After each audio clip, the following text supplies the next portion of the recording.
All right. So, Gretchen, thank you for joining me. You and I were having a conversation the other day about a program we're putting together, and we were talking about pricing and where we wanted to be on it. And we always hear marketing experts and people saying, you can't price it bargain basement bottom price or selling yourself short. Don't discount your prices. And we hear all those things. And you and I know these things. And we were talking about it and we're like, maybe there are reasons to actually give the bargain basement bottom price for certain specific reasons that are very strategic. And so we wanted to get on Blab and have this discussion about what those situations might actually be as to when we want to be on a lower price point and how we do that and what that looks like. So thank you for joining me. And thank you to those who are watching as well. There is an open seat. Gretchen and I are going to talk a little bit at the beginning, but I would love to have people jump in and give their 2 cents. So Gretchen, why don't you kick us off with your 2 cents and thoughts on when we should give the bargain basement bottom Well, price? it's funny because I think like you hit it when you said about, all the things. It goes back to everything else, like all the things that we should do and shouldn't do as marketers, which also includes pricing, right? Like you shouldn't Yeah. discount your services. You should charge what you're worth and all of these things that we hear, but can you really put a price tag on what you're worth? Like seriously. Is that, I mean, really, can you?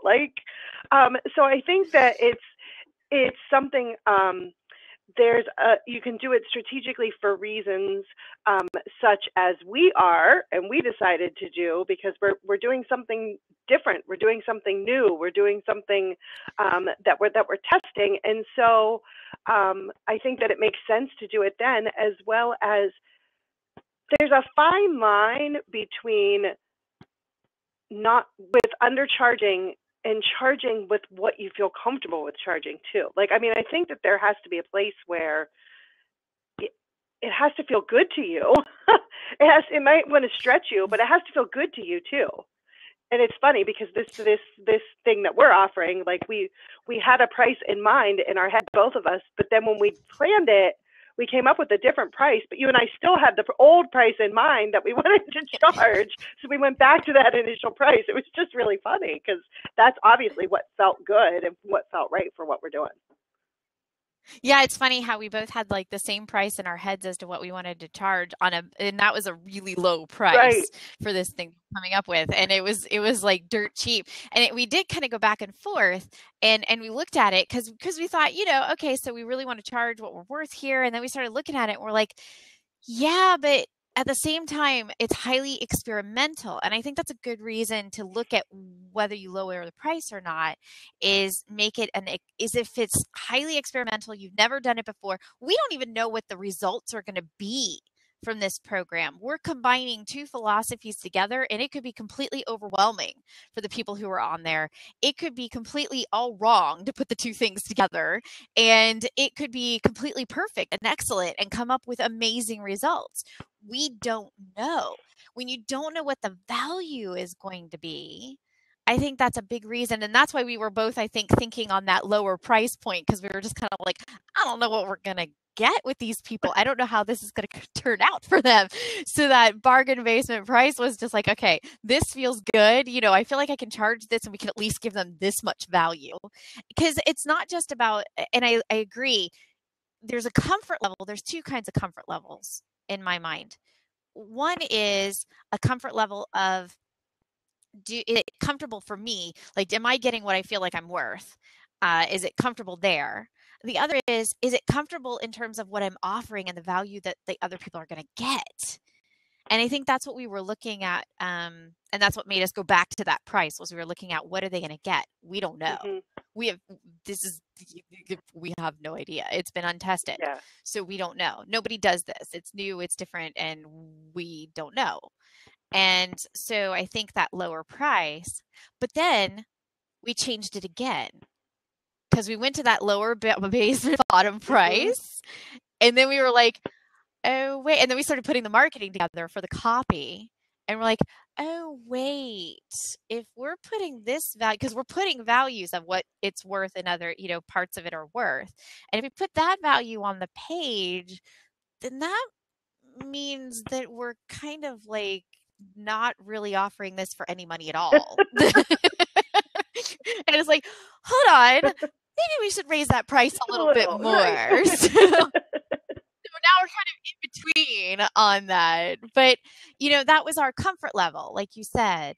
It was our we don't want to make it look like it's so cheap that, they're not paying us anything. But we also want to make sure that we honor the fact that the value is questionable. Mm-hmm. Yeah, it's a fine line, I think, with anything that we do. And I loved the process we went through that whole thing. Like, it was, we're in a mastermind group, and one of the women threw out a ridiculous low price, and both of us went, ooh. Oh no. So it really was it was an alignment thing. And I think that this is the first time that I've ever worked on this with somebody else. And I kind of liked it, and I kind of liked that whole process, and I wouldn't mind, in future masterminds, just for my own services as well, like kind of going through this process, because you can get so stuck in our own heads about what we should charge, what we shouldn't charge, that we kind of lose sight with our heart and with what feels right, or what, or having somebody be able to push you as well. So I think that it's, I love the process for sure. No, I agree. And I like that you said that we can get so stuck because we hear all the messages around us about, don't sell yourself short, don't discount your prices and that kind of thing. And it's not really about the price. It's about where your heart is and what you feel like. I really think the value is the big piece of this. What do you think you're offering? What is the value you're giving? Getting feedback from people too. I mean, we know individually the two things we're offering, the value that our clients have gotten and what they're willing to pay for that, because we've gotten feedback from them. Mm-hmm. What we don't know is what happens when we put them together, and that's why we've lowered it. We know our starting point. I think that's a key too, is you have to know your starting point. What is the starting point first? What is the value on its own, especially when you're doing, I think, a collaborative piece. You need to know what individually, what's the value, and then pull it together to create something a little bit more reasonable for putting, and we're experimental here, so we have no idea, and that's why we lowered the price. Right. It's like we can't charge the $900 that this is worth. Right. We just can't charge that. For the two of us together, each of us together, I guess it's around $500. Each of us individually are $500 or so. We can't really charge that, knowing that it's experimental and we don't know what they're going to get from it and the value of it. Yes. So, what are some other reasons that we might lower our fees, or not even? And here's the thing: it's not even about lowering your fees; it's about offering a really cheap price for something. And people need prices. Yeah. So, what's one of the ways we can do that without cheapening what you do? Right. That's the key, is so you offer the service, but you don't want to put cheap around what you do. That's, and it's hard. I think it's hard. I think it's one of the toughest things to do in business is the whole pricing side of things. But I think when it's something new and you don't know the value for sure, I think when you're starting out and you don't know the value of what you do, or you don't, you're new to offering a new service or something like that, and you're looking for experience, and that you don't want to do for free. I think that's a big time to do it as well. Yeah, I think doing it for free is, that's definitely going too low. Yeah. You don't want to offer your services. You're taking time, your energy, and your talents and skills and putting that into something. You should get paid for that. So free is not an option. Don't you find that when coaches especially, or service providers, healers are new, that is something that they do quite often, is the free thing. I mean, the free session is one thing. That's a whole different thing. Mm-hmm. That's an intro and getting people interested in what you do and that kind of thing. So that you can do for free. But I think offering a program or, an actual like ongoing kind of thing, that's a whole different story. I know when I started, when I revamped my business 4 or so years ago, I did some things that were send what it's worth, Mm-hmm. what you feel it's worth, to kind of test the waters and see what they would pay for it and find out. And it was interesting because I didn't really get paid what they thought it was worth. They told me what they thought it was worth. I actually asked them. I said, okay, so what would you pay for this program? And they told me that. And they're like, most of them got in because they didn't have the cash to pay for something like Right. this. So they didn't have that kind of cash, but they would have paid a lot more than what they did. But they did actually pay me. I got gift cards, I got books, I got coaching sessions, I got all sorts of things in return for doing that, all of which had value. And so I think that sometimes you can do it that way too, if that's comfortable, is asking for, what do you want to pay for this right now? And tell me what you really feel it's worth at that moment. But that it has to be something that it can't be like your everyday services. I think it needs to be something that's experimental, something you're not sure of, something you need to find out what the value is too, to do something like that. And regardless of what it is, you need to feel congruent with whatever it is. Like and I think that that's where the gauge is. Like if you put a price tag on a coaching session of $50 or whatever, because you don't feel confident in what you're doing or, and all of that. However, you put it in for $50, but then you feel resentful because you only charge $50, so like you have to, there is an alignment piece there that it has to feel, and you do have to gauge all of that. Like, what are you going to feel? Like, it might be a stretch for you to ask for $150 for a session or $250 or whatever you want to charge. But you back off on the number and then end up getting pissed off at yourself and at the client that you're working with because you charge such a ridiculously low rate. So, right. Yeah, you have to check in with what, and the thing is we may not know sometimes until afterwards. So the first time is where you find out, you find out if you're stretching because you're like, I can't ask for that much money. The moment, you get to that moment where you're just like, okay, I'm going to ask for this. And then you go out and it's like, but I can't. It's just where you get. And then there are moments when it was just like, oh my gosh, that was so easy to ask for. I should have asked for more. But you have to ask. You have to start at a place that and before that, you have to check in with your heart. You have to check in with you. It can't be based on what everybody else says only. Yeah.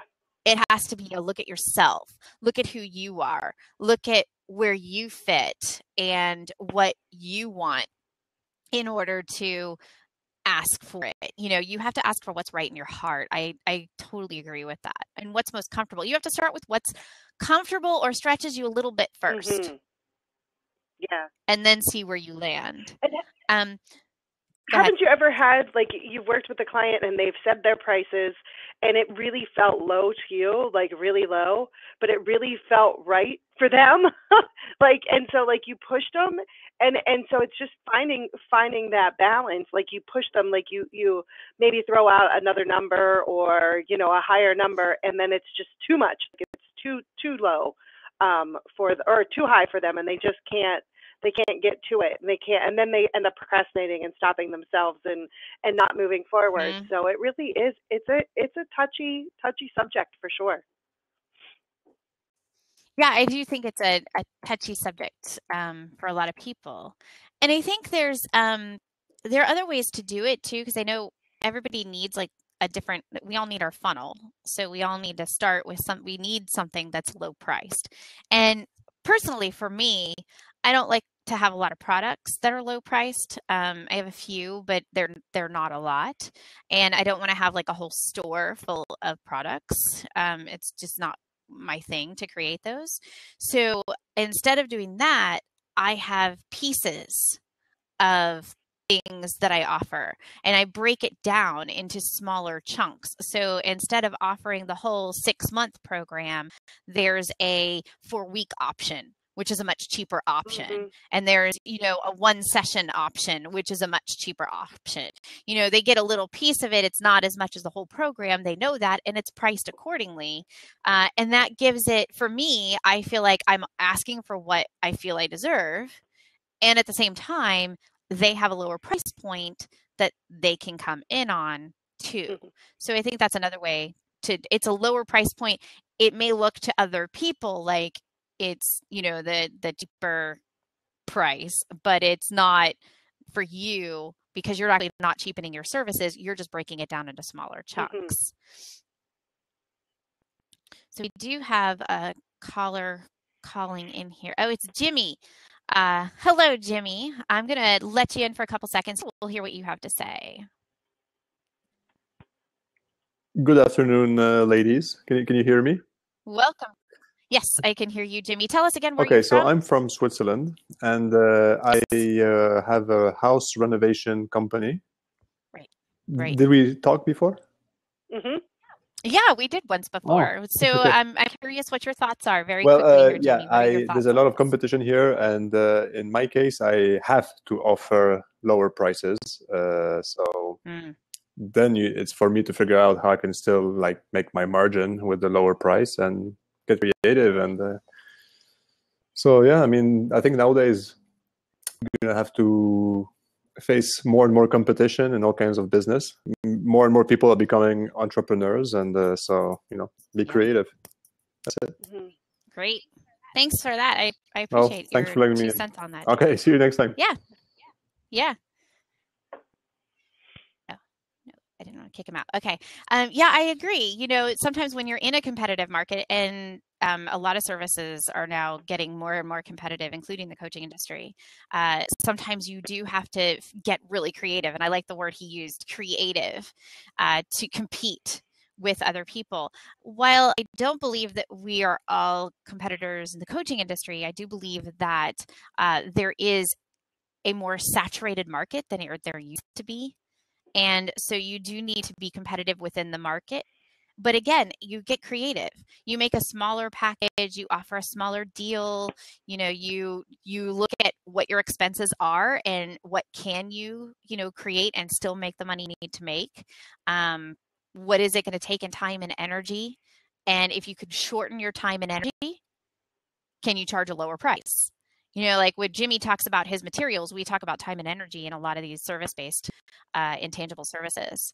And can you lower your time and energy for something and create a lower price point because of it? You get creative with it. I agree with that. Mhm. And your involvement, like how can you decrease the amount of involvement that you have on whatever it is that you're offering? So I think that's, and on the other hand, like it goes into especially like creating products and all of that. So you have a 3 month long product or whatever, like it takes 3 months to go through. But how do you price, like do you add in the time and energy it takes to make the product, like even like so there's it's right. Or the website or the designer fees or whatever. I mean, sometimes we forget about all those other things that go into making a product or a class or whatever it is, and adding that into the fee. And all of that determines the pricing that you want. So if you were to cut out something and make it like a smaller project, less graphics, less, of something else, then you can make it at a lower price point. So it's not just about lowering price point. And we always people think about lowering price point. We think about cheapening what we do, but that's not it. You can get really creative with it and still have a lower price point, but not cheapen what you do. Because even on the outside, when people see that, they see, okay, so this is a shorter thing. This is a smaller thing. This is a less interactive thing. Even when we do like video trainings, that's a less interactive thing. It takes so much to create the video, so much money and energy and time to put into the video. But after that, it's done and it can be automated. And you can do like a video course of some kind. And that is cheaper than having you live on a call or live on a video chat or something like that. So you can offer that at a much lower price point because that's what you're offering. You're not offering so much interactivity. You take away interactivity, now you can lower the price point. And for you, it's definitely worth it because now you're not putting that time into it. And so you don't need to be asking for it. You can put your time elsewhere where you're getting paid more money on the bigger stuff when you do that. Yeah, for sure. So do you, just going into this conversation, since we never know where they're going to take us, but, there's a lot of what are your feelings about the whole, like, fill your private practice, before starting group programs, or use group programs to filter into private programs, like, what are your thoughts on that school, those ways of marketing, using those for marketing? Okay, so you kind of broke up a little bit. So what I heard was using a group program to funnel into the one-on-one programs, and what's your question on that? Well, do you think there's like one school or the other that's better? Like whether it's use private first, fill that first before doing group programs, or how using your group programs to filter into your private coaching? I'm in the school of group programs to filter the one-on-one, but I'm not against the other. I'm not against starting with one-on-one and putting people into groups. I've been known to include a group program with a one-on-one program kind of thing. I've done that too. But most of the time I find that because group programs can be offered at a lower price point, people are more willing to jump into that than the one-on-one at times. They see that lower price point, like you and I are putting together this little group. That's a really low price point that people can come in at and jump in and get a taste of what we do. And then I don't feel like I can, with a group program, I don't feel like I offer as much value anyway, which is why they're offered at a lower price point. So I feel like there's a need for the one-on-one beyond that. I feel like there's a need for that, and it creates that need, and I feel like it creates that urgency for people. Oh, well, now that I've been through this, I need more. So I think, and then they're willing to pay that. For me, it feels like it's a natural stepping stone to come in at a low price point for a group program and then step up to the higher price point after that, once they know more about who you are and what you do and what you offer. Yeah, I would agree. I agree. For me, myself, I like the group program kind of thing. That's for when I'm picking a coach or I'm working with a coach. A lot of times that's how I start, because that's how I feel comfortable to get to understand what they are, who they offer, to kind of experience them before investing at a higher price point. I agree. I should open a group program. We have a comment here. When Enneam, we offer private tours, but sometimes customers want to be added to a group. So I wonder if I should open a group program.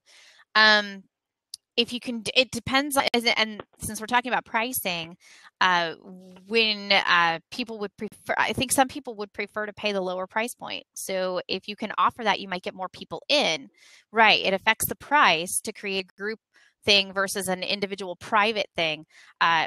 It would lower the price, I would imagine, for the group offer, and you might get more people coming in. I find that when I offer a group program, I get more people than I do for the one-on-ones. So that brings another pool. It brings another income stream. It also brings in another line of people that are coming into my business, and they graduate from that, and then they want more.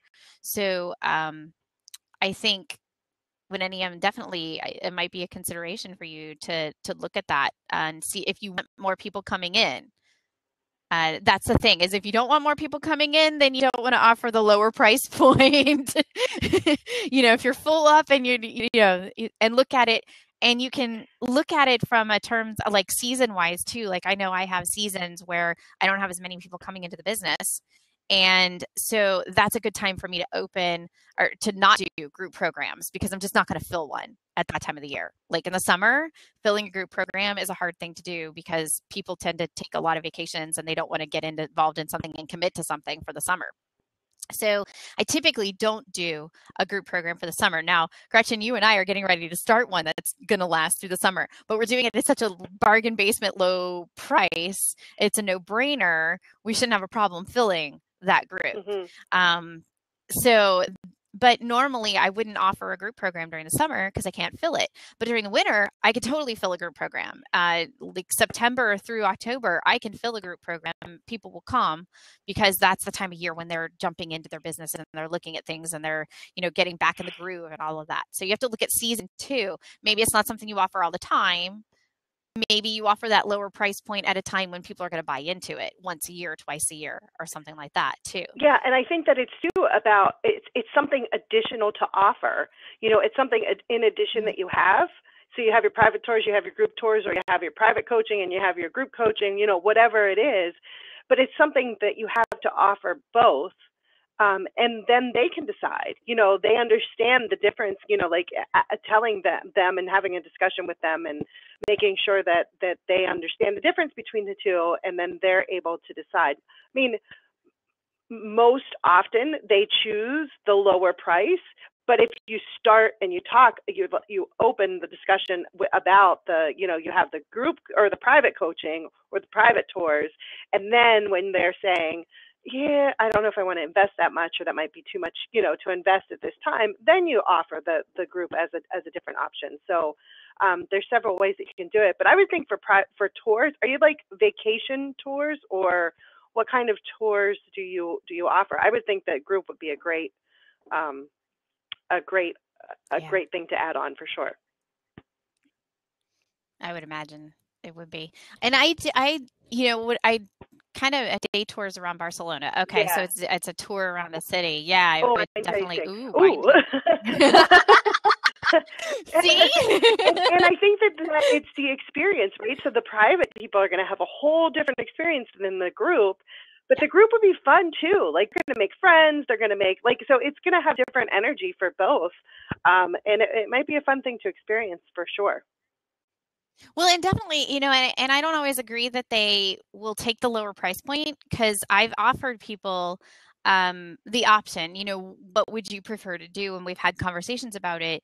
And when they say to me, I've had people say, I don't do well in groups. I don't get as much out of it. True. And for like a tour thing, some people really want that high end experience. And that's the only thing they're going to buy.